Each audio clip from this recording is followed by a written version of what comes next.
Hello and welcome to my channel. This is IRL Jax, where I am Jax and this is my real life. And today we are here for Bumpdate.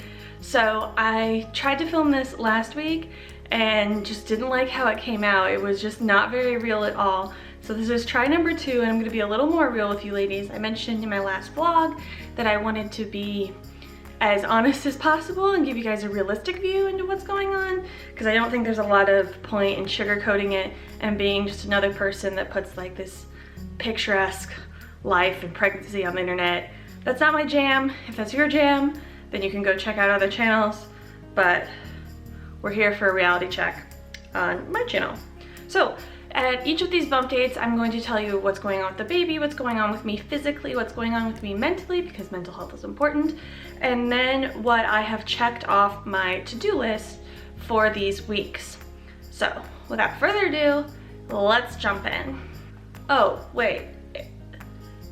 Side note, yes, my hair is this color now, a rose goldy. I don't know how, it's not coming off very well on camera, but you can go check out my Instagram to see a little bit more of like what it looks like. I will put that here.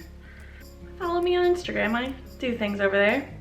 So the baby is, let's see, about 1 inch long. And let's see if I can get it to focus. And that is it right there. So it's actually a full little gummy bear person now. And at our last ultrasound, the heart rate was 188, which is really good. So liking that a lot. And it's really fun to, check on your app and see what's going on with the baby each week. What's less fun, but I'm still really excited about, is the amount of nausea I'm feeling. I'm sure you've heard it before, morning sickness is very poorly named. My nausea gets the worst in the morning and the night. Sometimes I can get a little bit of lunch down, and this really started around week 6. And I'm filming this in week 9 because honestly I've just been feeling kind of cruddy and not been up to it. So it's still going strong, but I'll fill you in a little bit more about how it's changed in my update in 2 weeks. But for weeks 6 through 8, it was just kind of constant, ever present. I couldn't really get down a whole meal. Sometimes at lunch I could eat like a half meal, but otherwise it was really rough. To combat that, I've been using pretzel chips. They're really a godsend at this point. I keep them by my bed at this now, so if I wake up in the middle of the night with a lot of nausea, I can eat a few of those and then go back to bed. And then the next thing that has been a lifesaver are lemon drops. I ordered a 2-pound bag from Amazon and I'm starting to wonder if that was enough. They just instantly kill the nausea. Really great, really like it. Going along with that, I have lost a little bit of weight, so I'm not gonna be sharing the exact numbers of my weight, but I will just refer to my start weight and my ideal weight and the difference between those. So I am down 3 pounds from my start weight, which, I mean, I haven't been eating, so that's kind of normal. And the doctor is not worried about it. As long as you can keep fluids down, it's totally fine. Obviously, I have a few extra pounds to give, so the baby has plenty of nutrients, but it's still just, it's been a long time. It's been a long time. I've been nauseous, but I'm still really thankful for it. It reminds me that I'm pregnant. It kind of makes it a little more real. Speaking of things getting real, it should be posted by now. The what happened video following up my pregnancy announcement kind of explains a little bit more that one of my first symptoms was tender breasts, and that's how I knew to take a pregnancy test, even though we were in the middle of a cycle. That has continued. That pain gets pretty severe. I had to be really cautious that nothing bumps them, or else I'm just like breathe through it kind of thing, because it hurts a lot, and they have gone up a whole size. So on that front, none of my bras fit, and I do have to order some other bras. On the upside, all my pants still, well, fit-ish. I think because of the combination of like losing weight and some weight being reallocated up top, that my pants still fit, which is nice. I don't necessarily want to wear pants because they like press on my stomach and I'm very nauseous, but they still fit, which is good.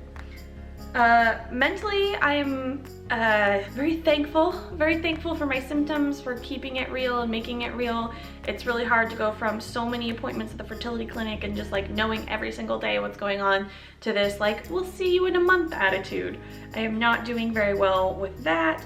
And I'm still just really fearful of something going wrong, even though we've obviously told you guys and told our friends and family. It still just makes me really worried that something would go wrong, even though there is no indication that there's anything wrong with this pregnancy. So the things that I have gotten done in the last few weeks: I had my first OB appointment. I absolutely love my doctor. She's great. She's the one who diagnosed me with PCOS, and I'm so happy to be back with her. I put together a short list of doulas that I want to interview over the next month or so.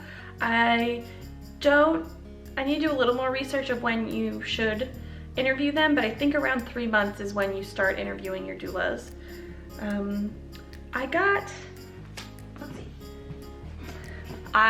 It's a little premature, but I just wanted to get it ticked off my list, but I got my free breast pump from insurance. Most insurances, I think, have to give you a free breast pump, and there is an awesome program that Target does that they will go and deal with that for you, so you don't have to like submit the insurance claim. I'll leave a link below for you to go check that out. New bras are on their way because literally only bralettes were fitting, so I ordered new bras. I did opt to just get normal bras right now and not get maternity bras because I think there's gonna be more expansion and I don't want to invest in really nice maternity bras.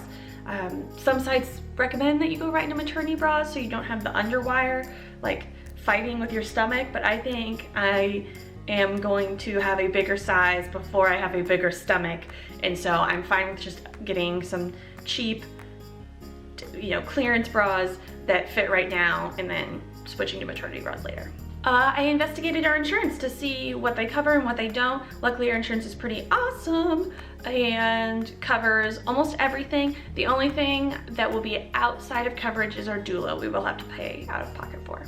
I took my first bump pic, and it's mostly just like as a baseline. And let's see, those pictures turned out okay. I'll put them up here. But it's interesting to see, like I said, it's mostly just like it feels different, like when I press on my stomach, not that it looks a lot different. My husband thinks I'm crazy, but I can see some very subtle changes that are very different from like when I would gain weight.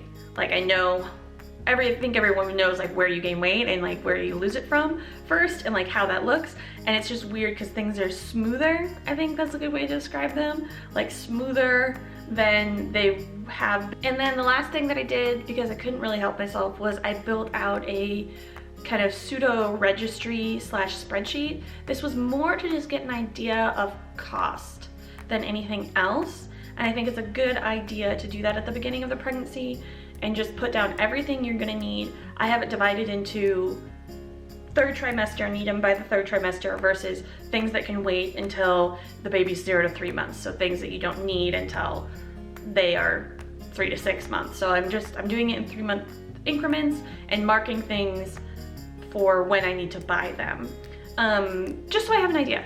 Just so I have an idea of what everything costs and what we need to be saving. I am gonna try to get a few things secondhand, and obviously we'll have a baby shower at some point, so some of that will be gifted to us. But I like to kind of plan for the worst so that you're prepared. So if we save all the money that we need for things and we don't end up spending it, then that's great. I think it's always nice to have a few extra dollars around. So that has been my kind of 6 to 8 week bump date. I think I'm gonna do them every 2 weeks unless something else prompts that, and then in between I'll have other types of videos. So congrats if you made it through this length of the video. Thank you for watching. But it's a message that I just want to send, that this doesn't negate the fact that this was an infertility channel and that's what we started to do. There's definitely consequences for that battle that are affecting me now and that I'm working through. And then there's it's not over. Obviously this is something we're gonna have to deal with for each of our children and making that decision. So please don't leave if that was why you're here. and please stick around if you like the content. As always, you can always suggest something below. More than happy to accommodate requests, because after all, this channel is mostly for you ladies. Anyway, thank you for watching, and until next time, keep on fighting.